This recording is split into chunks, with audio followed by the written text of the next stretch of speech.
आजमगढ़ जिले में Saint MR Jaipuria school के सभागार में 2 दिवसीय प्रदेश पदाधिकारियों की बैठक के बाद भारतीय मजदूर संघ ने यह निर्णय लिया कि यदि उत्तर प्रदेश सरकार इन समस्याओं पर विचार नहीं की तो राष्ट्रीय स्तर पर आंदोलन की रणनीति बनाई जाएगी। इस बैठक को भारतीय मजदूर संघ के प्रदेश अध्यक्ष विश्वेश्वर राय, महामंत्री अनिल, क्षेत्रीय संगठन मंत्री अनुपम के अलावा अन्य कई और पदाधिकारियों ने संबोधित किया। बैठक के दूसरे दिन वेदांता ग्रुप के डायरेक्टर विशाल जायसवाल, ऋतिक जायसवाल ने भारतीय मजदूर संघ के सभी पदाधिकारियों को अंगवस्त्रम प्रतीक चिन्ह देकर सम्मानित किया। इस 2 दिवसीय बैठक के बाद रोडवेज स्थित भारतीय मजदूर संघ कार्यालय पर पत्रकारों से बातचीत में भारतीय मजदूर संघ के प्रदेश महामंत्री अनिल ने इस बात को स्वीकार किया कि अभी तक जितनी भी सरकारें आई हैं वह श्रमिक हितों में काम नहीं करती।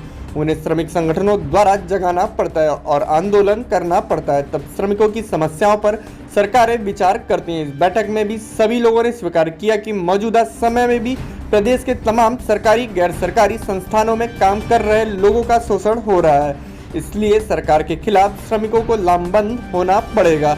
एक सवाल के जवाब में उन्होंने साफ कह दिया कि भारतीय मजदूर संघ किसी सरकार के साथ नहीं है। जो सरकार श्रमिक हितों के लिए कार्य करेगा वह उनके लिए काम करेंगे। भारतीय मजदूर संघ ने कई बार मजदूर हितों की लड़ाई को लेकर केंद्र और प्रदेश सरकार के खिलाफ प्रदर्शन किया है और वह काफी मांगों को मनवाने में सफल रहा है। मौजूदा समय में श्रमिकों के साथ अन्याय हो रहा है, इसलिए सरकार के खिलाफ 27 सितंबर को लखनऊ में आंदोलन करेंगे। मैं अनिल कुमार उपाध्याय, भारतीय मजदूर संघ उत्तर प्रदेश का महामंत्री हूँ। आप लोगों की 2 दिन की प्रदेश पदाधिकारियों की बैठक रही, तो किन किन मुद्दों पर चर्चा हुई और क्या? देखिए, जहाँ तक पदाधिकारियों की बैठक की बात है तो हमारी प्रदेश पदाधिकारियों की बैठक प्रत्येक 3 माह पर कहीं न कहीं किसी स्थान में प्रदेश पर में होती है और प्रदेश कार्य समिति की बैठक हर 6 महीने बाद किसी स्थान पर होती है। जहाँ तक आजमगढ़ के प्रदेश पदाधिकारी बैठक की बात है तो वर्तमान में कई मुद्दे हैं, उन मुद्दों को लेकर के हमने यहाँ बैठक की है। एक तो सबसे बड़ा काम है कि हमारी राष्ट्रीय कार्य समिति चुनार में 18, 19, 20 अगस्त को होने जा रही है। प्रदेश की कार्य समिति बैठक हमने निर्णय लिया है कि वो 26, 27 अगस्त को फिरोजाबाद जिले में होगी। दूसरा है कि हमारे प्रदेश का अधिवेशन होना जो 2024 में होगा। हमने इस बैठक में निर्णय लिया कि हमारा प्रदेश का अधिवेशन 24-25 फरवरी को 2024 को आगरा में होगा, जो लगभग 1000 की संख्या का अधिवेशन होगा। इसमें हमारे सभी संगठनों से, सभी सेक्टरों से, चाहे वो NHM हो, आशा हो, आंगनबाड़ी हो, ट्रांसपोर्ट हो, प्राइवेट ट्रांसपोर्ट हो, संविदा हो, रोडवेज की संविदा हो या पोस्टल हो, रेलवे हो, ये सारे जगहों के लोग वहाँ पर हमारे जो मेंबर्स हैं उसमें कुछ चुने हुए मेंबर्स आएंगे। तो ऐसे कुल मिला करके 1000 लोगों का हमारे पास ये बैठक होने वाली है। साथ ही साथ हमने इस बैठक में एक निर्णय ये भी लिया कि 27 सितंबर को हम लखनऊ में एक बड़े रैली और प्रदर्शन का करने जा रहे हैं, जिसमें हमारा लक्ष्य 1 लाख लोगों को लेकर के आने का है।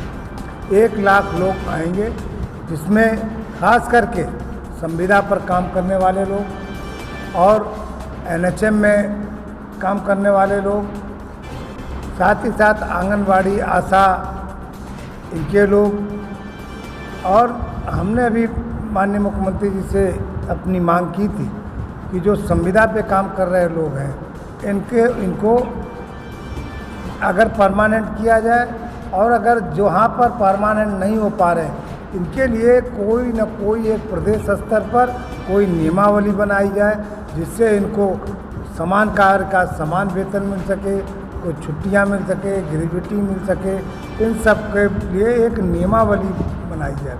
तो आउटसोर्सिंग कंपनियां जब चाहती हैं तब इनको रखती हैं, जब चाहती निकाल देती हैं। तो इसलिए इनकी एक नियमावली बना करके कुछ काम दिया जाए, अन्यथा इनको रेगुलर किया जाए और रेगुलर बेस पे भर्ती की जाए। एक हमारी एक सबसे बड़ी मांग ये है। दूसरा, आशा का जो मानदेय बढ़ाया गया वो मानदेय को पूरा दिया नहीं, तो हमारी ये मांग है कि आशा को जो इंसेंटिव बढ़ाया उस इंसेंटिव को मानदेय के रूप में कहा जाए और मानदेय के रूप में उनका कुछ पैसा बढ़ाया जाए। आंगनबाड़ी के लिए भी जो 1500 बढ़ाया था उस 1500 में पूरा 1500 अभी तक नहीं दिया है। तो भी हमारी मांग है कि आंगनबाड़ी की जो 4 मांगे हैं उनको भी पूरा किया जाए। और अनुसूचित उद्योगों का जो वेज रिवीजन है हर 5 साल के बाद होता है, वेज बोर्ड बैठता है, अभी तक वो वेज बोर्ड बैठा नहीं। उसके लिए ये हमारी डिमांड है कि वो वेज बोर्ड बनाया जाए। इन सब बातों को लेकर के हम ये बैठक में ये सब निर्णय लिए हैं और निर्णय के पश्चात अगर इस कार्य को सरकार नहीं मान रही है, हम लिख करके दे रहे हैं, हम कह रहे हैं, नहीं मान रही तो हमने निर्णय लिया कि 27 सितंबर को हम लखनऊ में एक बड़ा प्रदर्शन 1 लाख लोगों के साथ कर रहे हैं। आपको नहीं लगता कि सरकार की नीतियाँ श्रमिक विरोधी हैं? देखिए, सरकार कोई भी रहे, अभी तक मैंने किसी सरकार को नहीं देखा जो श्रमिकों के पक्ष की सरकार रही। और ये उत्तर प्रदेश भारतवर्ष में नहीं पूरे विश्व में ऐसी कोई सरकार अभी मैंने नहीं देखी जो श्रमिकों के पक्ष में खड़ी होती है। तो श्रमिक सरकारें तो सभी विरोध करती हैं, तो ये विरोध कर रही है, ये कोई नया नहीं है। सरकारें सभी विरोध करती है, श्रमिक पक्षों के हम ट्रेड यूनियन करते हैं, हम उसके लिए उनके प्रोटेक्शन के लिए खड़े होते हैं, उनकी रक्षा के लिए खड़े होते हैं। हम अपना कर रहे हैं, सरकार अपना काम कर रही है। सरकार अपना काम करती है, हम अपना काम करते हैं। हमारा भारतीय मजदूर संघ जब बना तो भारतीय मजदूर संघ बना ही इस बात के लिए कि हम सरकार अगर हमारा साथ देगी तो हम सरकार के साथ खड़े हों। सरकार हमारे श्रमिकों का, कर्मचारियों का हित नहीं करेगी तो हम सरकार के विरुद्ध खड़े होंगे। हम एक रिस्पॉन्सिव कोऑपरेशन के आधार पर काम करते हैं। संविदा और आउटसोर्सिंग और ठेकेदारी प्रथा आजकल सभी विभागों में हावी है और सरकार इसका संचालन सही तरीके से नहीं कर रही।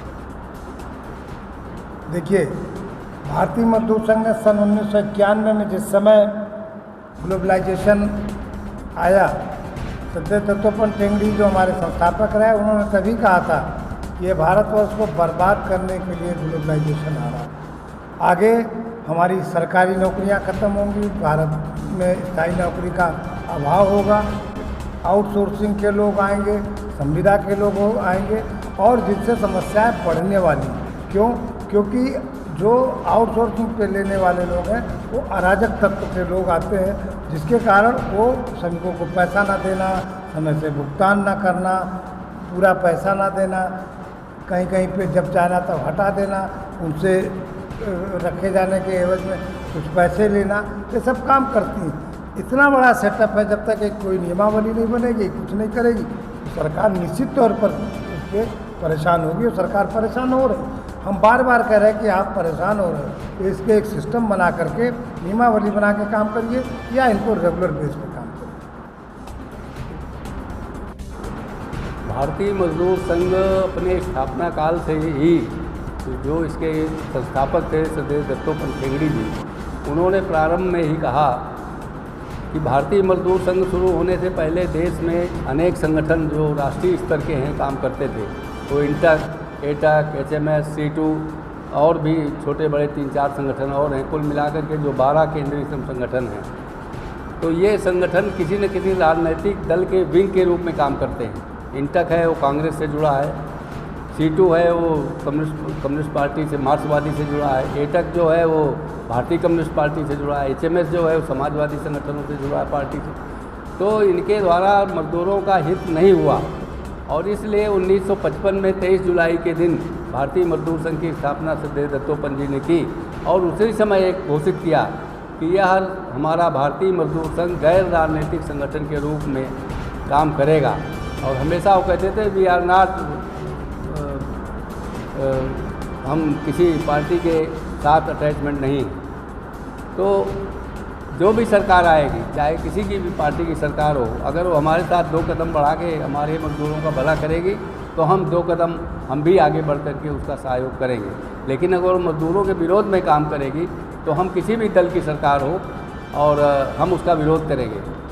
काफ़ी दिन पहले जब दिल्ली में बीजेपी का वो था नगर निगम में पूरा, उस समय पानी की समस्या को लेकर के भारतीय मजदूर संघ ने एक ज़बरदस्त आंदोलन किया था और उस आंदोलन के कारण वहाँ पर जो नगर निगम का प्रशासन था वो हिल गया था और बाद में समझौता करके भारतीय मजदूर संघ के साथ समस्या का समाधान किया।